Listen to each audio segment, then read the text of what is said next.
বুড়ো কর্তার মরণকালে দেশশুদ্ধ সবাই বলে উঠল, তুমি গেলে আমাদের কি দশা হবে। শুনে তারও মনে দুঃখ হলো। ভাবলে, আমি গেলে এদের ঠান্ডা রাখবে কে।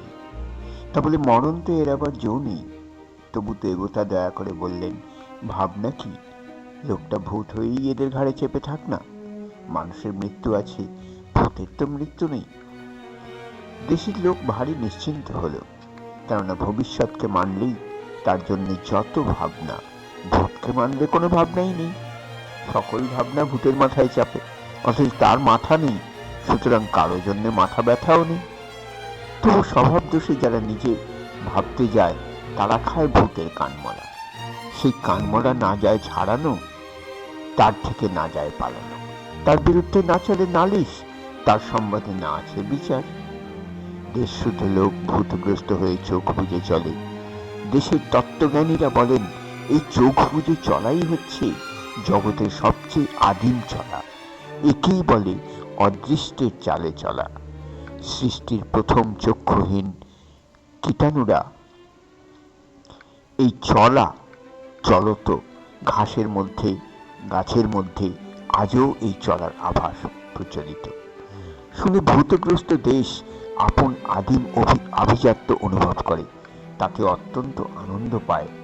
ভূতের নায়েব, ভুতুড়ে জেলখানার দারোগা, সেই জেলখানার দেয়াল চোখে দেখা যায় না, এই জন্যে ভেবে পাওয়া যায় না সেটাকে ফুটো করে কি উপায়ে বেরিয়ে যাওয়া সম্ভব। এই জেলখানায় যে ঘানি নিরন্তর ঘোরাতে হয়, তার থেকে এক ছটাক তেল বেরোয় না যা হাটে বিকোতে পারে। বেরোবার মধ্যে বেরিয়ে যায় মানুষের তেজ। সেই তেজ বেরিয়ে গেলেই মানুষ ঠান্ডা হয়ে যায়। তাতে করে ভূতের রাজত্বে আর কিচ্ছুই না থাক, অন্ন হোক, বস্ত্র হোক, স্বাস্থ্য হোক, শান্তি থাকে। কত যে শান্তি, তার একটা দৃষ্টান্ত এই যে অন্য সব দেশে ভূতের বাড়াবাড়ি হলেই মানুষ অস্থির হয়ে ওঝার খোঁজ করে। এখানে সেই চিন্তাই নেই, কেননা ওঝাকেই আগে বাগে ভূতে পেয়ে বসেছে। এইভাবেই দিন চলত। ভূত শাসনতন্ত্র নিয়ে কারো মনে দ্বিধা জাগত না। চিরকালই গর্ব করতে পারত যে এদের ভবিষ্যৎটা পোষা ভেড়ার মতো ভূতের খুঁটায় বাঁধা। সে ভবিষ্যৎ ভ্যাও করে না, ম্যাও করে না, চুপ করে পড়ে থাকে মাটিতে, যেন একেবারে চিরকালের মতো মাটি। কেবল অতি সামান্য একটা কারণে একটু মুশকিল বাঁধল।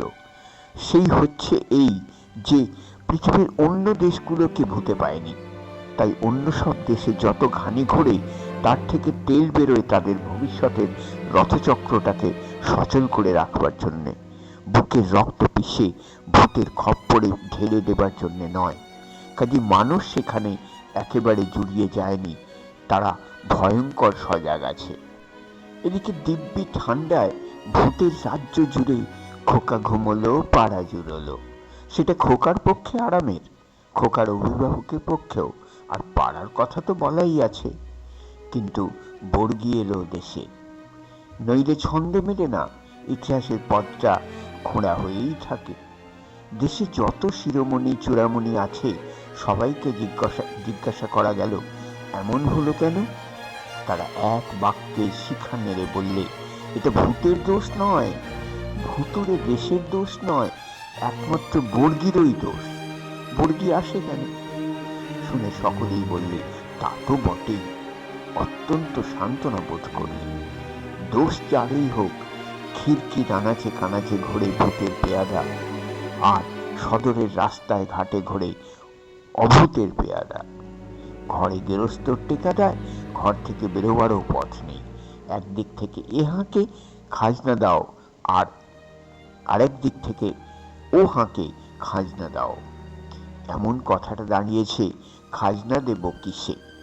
এতকাল উত্তর দক্ষিণ পূর্ব পশ্চিম থেকে ঝাঁকে ঝাঁকে নানা জাতের বুলবুলি এসে বেবাক ধান খেয়ে গেল, কারো হুঁশ ছিল না।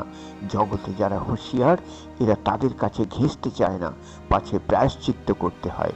কিন্তু তারা অকস্মাৎ এদের অত্যন্ত কাছে ঘেঁষে এবং প্রায়শ্চিত্তও করে না।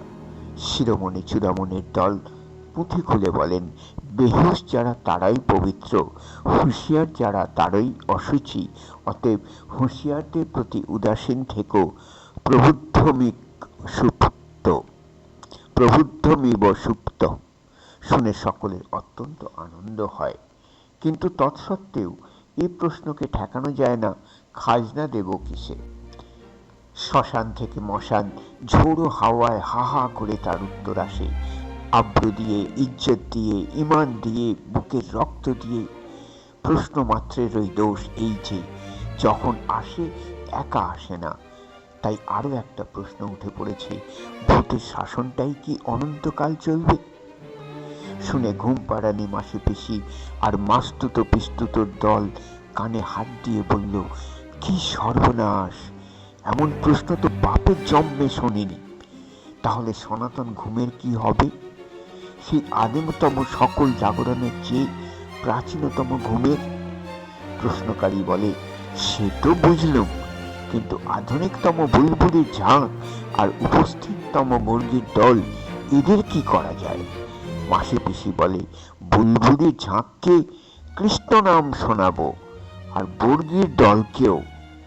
অর্বাচীনেরা উদ্ধত হয়ে বলে ওঠে, যেমন করে পারি ভূত ছাড়াবো। ভূতের নায়ক চোখ পাকিয়ে বলে, চুপ, এখনো ঘানি অচল হয়নি। শুনে দেশের খোকা নিস্তব্ধ হয়, তারপরে পাশ ফিরে শোয়। মোদ্দা কথাটা হচ্ছে, বুড়ো কর্তা বেঁচেও নেই, মরেও নেই, ভূত হয়ে আছে। দেশটাকে সে নাড়েও না, অথচ ছাড়েও না। দেশের মধ্যে দুটো একটা মানুষ যারা দিনের বেলা নায়েবের ভয়ে কথা কয় না, তারা গভীর রাত্রে হাত জোর করে বলে, কর্তা, এখনো কি ছাড়বার সময় হয়নি? কর্তা বলেন, ওরে অবোধ, আমার ধরাও নেই, ছাড়াও নেই, তোরা ছাড়লেই আমার ছাড়া। তারা বলে, ভয় করে যে কর্তা। কর্তা বলেন, সেখানেই তো ভূত। আমার প্রিয় ভাই বোনেরা, দর্শক ও শ্রোতারা, যদি আপনাদের এই ভিডিওটি অনুগ্রাহী হয়, তাহলে অনুরোধ করি আপনারা এই ইউটিউব চ্যানেলটিকে সাবস্ক্রাইব করবেন, লাইক, শেয়ার, কমেন্টে ভরিয়ে দেবেন, এবং বিশেষ করে কমেন্ট করুন আপনাদের যদি কিছু বিশেষ প্রয়োজন থাকে, সেটিকে আমি আবৃত্তি করে দেব। আপনাদের সকলকে নমস্কার, সকলকে ধন্যবাদ। ভালো থাকুন, সুস্থ থাকুন, ঈশ্বরের আশীর্বাদ প্রাপ্ত হন।